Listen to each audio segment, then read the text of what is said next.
Reiner, who served as the late Vice President Dick Cheney's cardiologist for years, was among the many observers alarmed by what he saw from President Trump last night, his behavior. He posted on X, quote, "I'm seriously concerned about the health of the president," and adding, "No one should be happy to see the president like this. He looks unwell." Boy, here we go.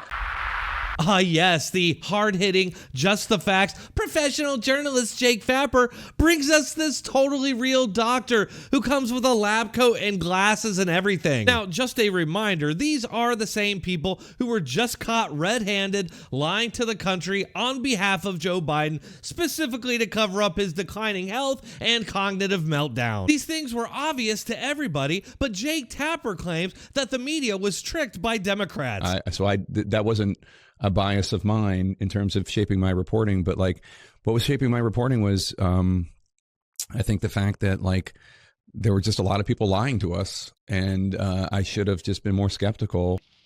Which means one of two things. Either these are the most incompetent people to ever call themselves professional journalists, or they're just lying. Lie upon lie.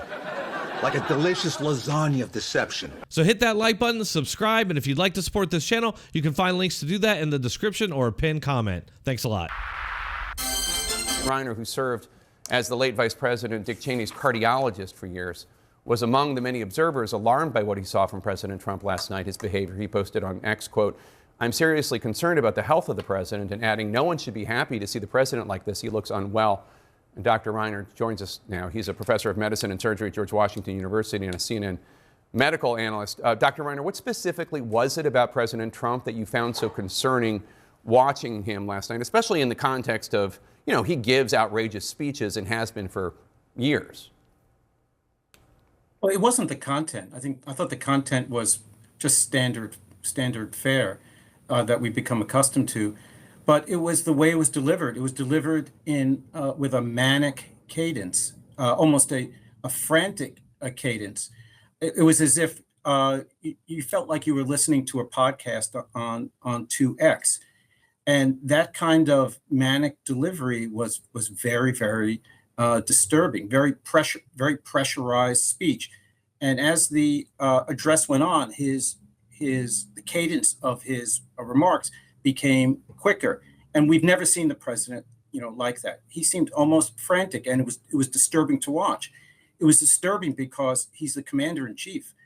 He's not just the head of the government; he's the commander in chief of the greatest armed forces this world has ever seen, and it was disturbing to see him with in such a almost uncontrolled cadence.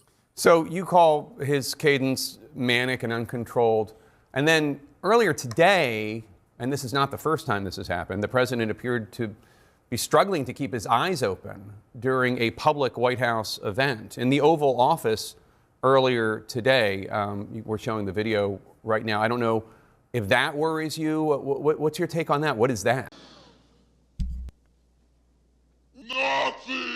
Or he's just looking down at something on his desk. So with Joe Biden, he was constantly falling asleep, walking around like a zombie, shaking invisible people's hands, and mumbling incoherently. That meant that Joe Biden was actually sharp as a tack. And F you if you can't handle the truth. But when we see Donald Trump with a lot of energy and a high cadence, that actually means he's having health problems. Get the flip-flop shit on me. He is objectively nowhere near the level of Joe Biden's mental down spiral. And yet, this is the exact same doctor when it came to Joe Biden.